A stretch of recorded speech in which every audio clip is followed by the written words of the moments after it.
அனைவருக்குமே வணக்கம்.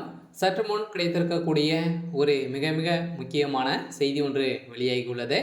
சற்று முன் உதயநிதி ஸ்டாலின் சிறையில் அடைப்பு, பாலியல் விவகாரத்தில் உச்சநீதிமன்றம் இறுதி தீர்ப்பு, இது மாதிரி பார்த்தீங்கன்னா செய்திகள் வெளியாயிருக்கு. ஸோ இப்போ அண்ணாமலை பல்கலைக்கழகத்தில் நடந்த சம்பவத்தினால பார்த்தீங்கன்னா இதில் உதயநிதி ஸ்டாலின் அவர்களுக்கும் இதில் தொடர்பு இருக்குது அப்படிங்கிற மாதிரி தான் பார்த்தீங்கன்னா எதிர்க்கட்சி தலைவர்களும் அனைவருமே குற்றச்சாட்டுகள் வைத்திருந்தாங்க. இதை தொடர்ந்து உச்சநீதிமன்றமே பார்த்தீங்கன்னா இந்த வழக்கை தாமாக முன்வந்து விசாரணைக்கு எடுத்துக்கொண்டது.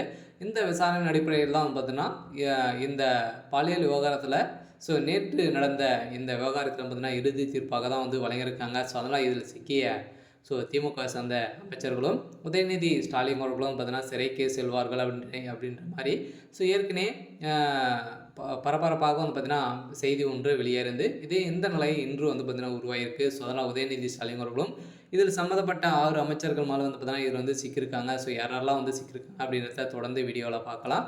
ஸோ அதுக்கு முன்னாடி நம்ம சேனலுக்கு இப்போ தான் நீங்கள் முதல் முறையாக வந்திருக்கீங்க அப்படின்னா மறக்காமல் நம்மளுடைய சேனலை சப்ஸ்கிரைப் பண்ணி சப்போர்ட் பண்ணுங்கள்.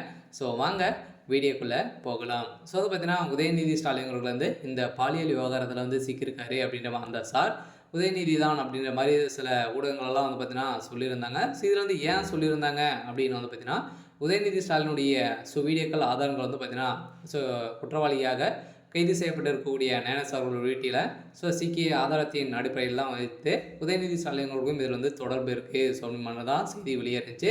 இருந்தாலும் ஏற்கனவே உதயநிதியுடைய பின்னிருந்து பார்த்தீங்கன்னா இயங்கக்கூடிய ஒரு ஆளாக தான் இப்போ ஒரு கண்டறிந்தக்கூடிய ஒரு உண்மையாக இருக்குது. ஸோ அதனால் இந்த பாலியல் விவகாரத்தில் உண்மைகளை அனைத்துமே கசிந்திருக்கக்கூடிய நிலையில் அந்த சார் யார் அப்படின்றத வெளிச்சம் போட்டு காட்டியிருக்கக்கூடிய நிலையில் தான் இப்போ நடந்திருக்கு.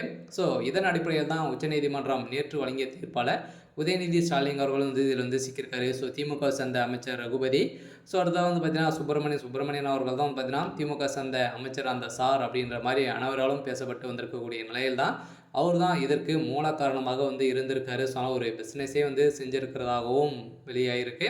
அதனால் இதில் எக்கச்சக்கமான வீடியோக்கள் பார்த்தீங்கன்னா சிக்கியிருக்கு. ஸோ அதனால் இந்த வீடியோவின் அடிப்படையில் திமுக சேர்ந்த அமைச்சர்கள் நிறைய பெண்களை திமுகவுடைய தலைமையகம் இதற்கு உறுதுணையாக இருந்திருக்கு. பெண்களை சீர்குலைத்து வந்திருக்கக்கூடிய நிலையில் தான் திமுகவுடைய அரசு மீதே பார்த்தீங்கன்னா இப்போ சரமாரியாக கேள்விகள் எழுப்பியிருக்காங்க. ஸோ அதில் இப்போ குடியுரிமையில் உதயநிதி ஸ்டாலின் அவர்கள் சிறைக்கு செல்ல போகிறாரு. இதனால் இந்த பாலியல் விவகாரத்தில் உச்சநீதிமன்றம் இறுதி தீர்ப்பாக தான் வழங்கியிருக்காங்க. ஸோ அதனாலேயே 2 நாட்களில் அதனுடைய இது சம்மந்தப்பட்ட அனைவருமே சிபிஐ பார்த்தீங்கன்னா இது செய்யும் அப்படின்ற மாதிரி உச்சநீதிமன்றம் தீர்ப்புகளை வழங்கியிருக்காங்க.